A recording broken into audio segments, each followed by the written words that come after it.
Tisathera.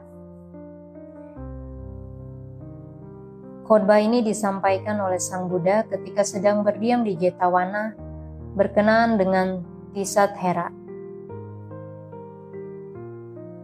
Nampaknya Yang Mulia Thera tersebut merupakan putra dari saudara perempuan ayah Sang Buddha.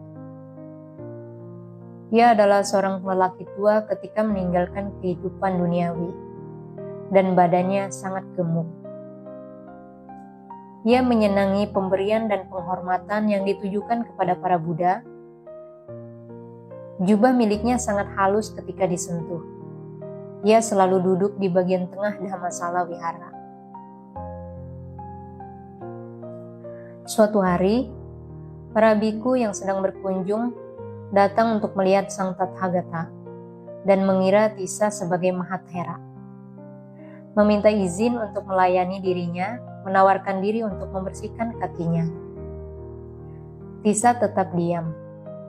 Kemudian seorang biku muda bertanya kepadanya, "Berapa masa-wasa telah Anda lewati?" "Tidak ada sama sekali," jawab Tissa. "Saya adalah lelaki tua ketika meninggalkan kehidupan duniawi." Biku muda berkata, "Anda biku tua yang malang. Anda melupakan kewajiban Anda. Anda bahkan tidak berlaku sopan ketika melihat para biku Thera ini. Anda tidak menjawab tawaran mereka untuk melayani Anda. Selain itu, Anda tidak menunjukkan sedikit pun penyesalan terhadap kesalahan yang Anda perbuat." Mendengar perkataan tersebut, ia mengepal jemari tangannya. Untuk mengembalikan kehormatan dirinya yang berkasta ksatria, Tissa bertanya kepada mereka, "Siapakah yang hendak kalian kunjungi?" "Kami datang untuk melihat Sang Buddha." "Tetapi terhadap saya, Anda berpikir siapakah dirinya?" "Saya akan membinasakan seluruh bangsa Anda." Setelah berkata demikian, ia pergi menemui Sang Buddha dengan meratap penuh kesedihan. Sang Buddha bertanya kepadanya, "Tissa, mengapa Anda datang menemui saya dan bersedih hati, meratap dengan air mata yang berlinang?" Para biku berpikir, jika ia pergi sendirian, maka ia akan menyebabkan masalah. Maka mereka ikut pergi bersamanya, memberi penghormatan kepada Sang Buddha, dan duduk di satu sisi. Tissa menjawab pertanyaan Sang Buddha seperti berikut. "Bhante, para biku ini menghina saya. Namun di manakah Anda duduk?" "Di tengah Dhammasala Wihara, Bhante." "Apakah Anda melihat para biku ini ketika mereka datang?" "Ya, Bhante, saya melihat mereka." "Apakah Anda bangkit dan pergi menemui mereka?" "Tidak, Bhante, saya tidak melakukannya."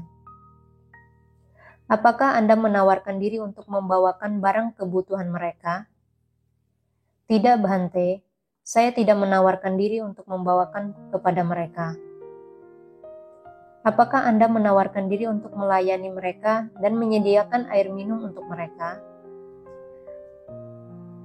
"Tidak, Bhante, saya tidak menawarkan diri untuk kedua hal tersebut." "Apakah Anda memberikan tempat duduk untuk mereka dan membersihkan kaki mereka?" "Saya tidak melakukannya, Bhante." "Tissa, Anda seharusnya melakukan semua pelayanan tersebut kepada para bikhu tua. Bagi yang tidak melakukan hal tersebut, maka ia tidak mempunyai hak untuk duduk di bagian tengah wihara. Anda memang patut disalahkan. Minta maaflah kepada para bikhu tua tersebut." "Tetapi mereka menghina saya, Bhante. Saya tidak akan meminta maaf kepada mereka." "Tissa, janganlah berperilaku demikian. Anda memang patut disalahkan. Minta maaflah kepada mereka." "Saya tidak akan meminta maaf kepada mereka, Bhante." Para bikhu berkata kepada Sang Buddha, "Ia adalah seorang biku yang keras kepala, Bhante." Sang Buddha berkata, "Wahai para biku, Bukan hanya kali ini ia bersifat keras kepala. Ia juga memiliki sifat keras kepala pada sebuah kelahiran lampau. Kami semua telah mengetahui sifat keras kepalanya pada kehidupan sekarang, Bhante. Tetapi apa yang telah ia perbuat di masa lampau? Baiklah para biku, dengarkanlah, kata Sang Buddha. Maka Sang Buddha menceritakan kisah berikut ini. Kisah masa lampau Dewala dan Narada. Dahulu kala, ketika seorang Raja Benares berkuasa di Benares, seorang pertapa bernama Dewala yang telah menetap selama 8 bulan di Himalaya, berkeinginan untuk tinggal di dekat kota selama masa wasa, pulang dari Himalaya untuk memperoleh garam dan cuka. Melihat 2 orang anak lelaki di gerbang kota, ia bertanya kepada mereka, "Di manakah para biku bermalam di kota ini?" "Di balai milik pembuat tembikar, Bante." Maka Dewala pergi menuju balai pembuat tembikar, berhenti di depan pintu dan berkata, "Bila Anda tidak keberatan, Bhagawa, saya hendak menghabiskan semalam di balai milik Anda."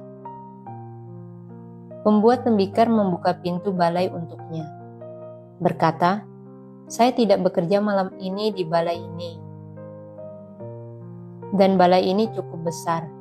Bermalamlah di sini sesuka Anda, Bhante."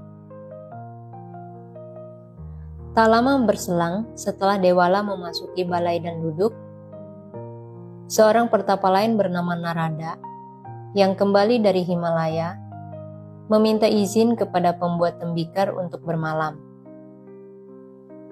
Pembuat tembikar berpikir, pertapa yang lebih dahulu tiba mungkin mau dan mungkin juga tidak mau bermalam dengannya.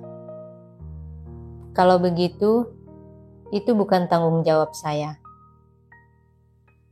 Maka ia berkata kepada pertapa yang terakhir tiba, "Bhante, bila pertapa yang pertama tiba menyetujuinya, bermalamlah sesuai dengan kehendaknya." Kemudian Narada menghampiri Dewala dan berkata, "Guru, bila Anda tidak keberatan, saya ingin menghabiskan 1 malam di sini." Dewala menjawab, "Balai ini cukup besar. Masuklah dan bermalam di sebuah sisi." Narada pun masuk dan duduk di belakang pertapa yang pertama tiba. Keduanya dengan ramah saling menyapa. Tatkala waktu tidur telah tiba, Narada mengingat dengan seksama tempat Dewala berbaring dan posisi dari pintu, dan ia pun kemudian berbaring. Akan tetapi, Dewala berbaring pada tempat yang tidak semestinya. Ia berbaring di tempat yang menghadap langsung dengan pintu. Sebagai akibatnya, ketika Narada pergi keluar pada malam hari, ia menginjak kuncir rambut Dewala. Lalu Dewala berteriak, "Siapa yang menginjak rambutku?" Narada menjawab, "Guru, sayalah orangnya." "Pertapa gadungan," kata Dewala. "Anda kembali dari hutan dan menginjak rambutku." "Guru, saya tidak mengetahui bahwa Anda berbaring di sini, di sisi sebelah sini. Maafkanlah saya." Narada kemudian pergi, meninggalkan Dewala dengan meratap seperti sedang patah hati. Dewala berpikir, saya akan membiarkan dirinya menginjak rambutku ketika ia masuk kembali. Maka ia berbalik arah dan berbaring, dengan kepala berada di posisi kaki sebelumnya.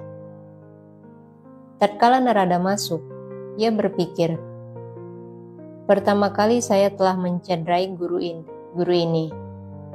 Kali ini, saya akan melangkahi kakinya.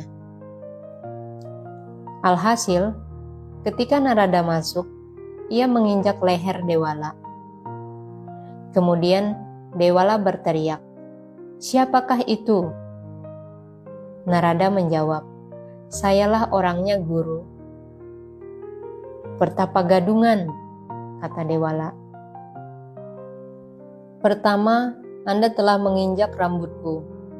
Kali ini, Anda menginjak leherku. Saya akan mengutuk Anda." "Guru, saya tidak bersalah. Saya tidak mengetahui bahwa Anda berbaring dengan posisi seperti ini. Ketika saya masuk, saya sendiri berpikir, pertama kali saya telah mencederai guru itu.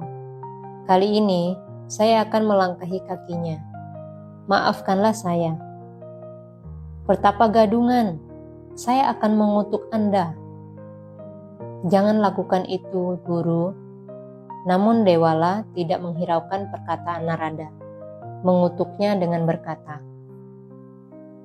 "Matahari memiliki 1000 sinar dan 100 nyala api, mengusir kegelapan. Ketika matahari terbit esok, semoga kepala Anda terbelah menjadi 7 bagian." Narada berkata, "Guru, saya telah mengatakan kepada Anda bahwa itu bukanlah kesalahan saya. Tetapi tanpa menghiraukan perkataan saya, Anda telah mengutuk saya. Biarlah kepala orang yang bersalah terbelah menjadi 7 bagian, tetapi tidak bagi yang tidak bersalah." Kemudian Narada mengucapkan kutukan berikut. "Matahari memiliki 1000 sinar dan 100 nyala api, mengusir kegelapan. Ketika matahari terbit esok, semoga kepala Anda terbelah menjadi 7 bagian."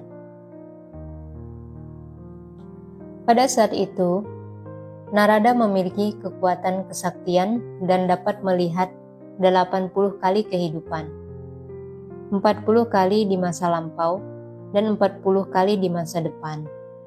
Maka ia berpikir, kepada siapakah kutukan tersebut akan kena? Dan merasa bahwa kutukan tersebut akan jatuh pada Dewala, ia merasa iba terhadap dirinya. Dan kemudian dengan kekuatan kesaktiannya, ia mencegah matahari agar tidak terbit. Ketika matahari tidak terbit, para penduduk kota berkumpul di gerbang istana raja dan meratap, "Yang mulia, matahari tidak terbit, dan Anda adalah raja. Buatlah matahari kembali terbit untuk kita semua." Raja mencermati perbuatan, ucapan, dan pikirannya sendiri. Melihat tidak ada yang salah, berpikir, apa yang menjadi penyebabnya? Menduga bahwa hal itu disebabkan oleh perselisihan antara para biku. Ia bertanya, "Apakah ada biku di kota ini?" "Yang mulia, kemarin malam ada beberapa yang tiba di balai pembuat tembikar." Raja dengan segera pergi ke sana membawa obor, memberi penghormatan kepada Narada, duduk di satu sisi dan berkata, "Narada, para penduduk Jambudipa tidak bisa melakukan pekerjaan mereka seperti biasa. Mengapa dunia ini diselimuti dengan kegelapan? Jawablah pertanyaan saya ini." Narada menceritakan seluruh kejadian kepadanya. Karena alasan tersebut, katanya, "Saya dikutuk oleh pertapa ini. Maka saya mengutuknya kembali." Ia berkata, "Saya tidak bersalah. Biarlah kutukan jatuh pada siapapun yang bersalah. Tetapi ketika saya mengutuk dirinya, saya sendiri berpikir, kepada siapa kutukan tersebut akan kena? Dan merasa bahwa segera setelah matahari terbit, kepala pertapa itu akan terbelah menjadi 7 bagian. Oleh sebab itu, karena merasa iba terhadap dirinya, saya mencegah matahari agar tidak terbit. Tetapi Bhante, bagaimana ia dapat terhindar dari akibat kutukan itu? Ia dapat terhindar dari kutukan itu dengan meminta maaf kepada saya." Baiklah kalau begitu, kata raja kepada Dewala. Minta maaflah kepadanya. Dewala menjawab, Raja yang mulia, pertapa ini menginjak kuncir rambutku dan juga leherku. Saya tidak akan meminta maaf kepada pertapa gadungan ini. Minta maaf kepada dirinya pertapa, janganlah berperilaku demikian. Raja yang mulia, saya tidak akan meminta maaf kepada dirinya. Kepalamu akan terbelah menjadi 7 bagian. Walau begitu, saya tetap tidak akan meminta maaf kepadanya. Saya yakin bahwa Anda tidak ingin meminta maaf atas niat Anda sendiri, kata raja. Sesudah itu, raja menyeretnya pada kedua tangan, kaki, perut, dan leher. Raja memaksanya untuk berlutut di kaki Narada. Narada berkata, Bangunlah guru, saya telah memaafkan Anda. Kemudian Narada berkata kepada raja, Raja yang mulia, karena pertapa ini tidak meminta maaf atas niatnya sendiri, bawalah ia ke sebuah danau yang berada tidak jauh dari kota. Taruhlah setumpuk tanah liat di atas kepalanya, dan masukkan dirinya ke dalam air dengan posisi leher ke bawah. Raja melakukannya, kemudian Narada berkata kepada Dewala, Guru, saya akan menggunakan kekuatan kesaktian untuk membuat matahari menjadi terbit. Pada waktu itu juga, benamkan dirimu ke dalam air. Anda akan muncul di tempat lain, dan pergilah. Segera setelah sinar matahari menyinari tumpukan tanah liat, tumpukan itu terbelah menjadi 7 bagian. Lalu, Dewala membenamkan diri ke dalam air, muncul di tempat lain, dan melarikan diri. Demikianlah kisah lampau ini diceritakan oleh Sang Buddha. Ketika Sang Buddha menyampaikan khotbah ini, beliau berkata, Wahai para bhikkhu, pada masa itu Raja adalah Ananda, Dewala adalah Tissa, dan Narada adalah saya sendiri. Ia juga memiliki sifat keras kepala pada masa itu.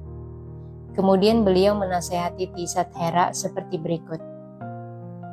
Tissa, jika seorang bhikkhu selalu berpikiran, ia menghina saya, ia memukul saya, ia mengalahkan saya, ia merampas milik saya, maka kebencian dirinya tidak akan pernah berakhir. Tetapi, jika ia tidak memelihara pikiran tersebut, maka kebencian dirinya akan berakhir. Setelah berkata demikian, beliau mengucapkan bait berikut ini. Ia menghina saya, ia memukul saya, ia mengalahkan saya, ia merampas milik saya. Jika seseorang memelihara pikiran tersebut, kebencian dirinya tidak akan pernah berakhir. Ia menghina saya, ia memukul saya, ia mengalahkan saya, ia merampas milik saya. Jika seseorang tidak memelihara pikiran tersebut, kebencian dirinya akan berakhir.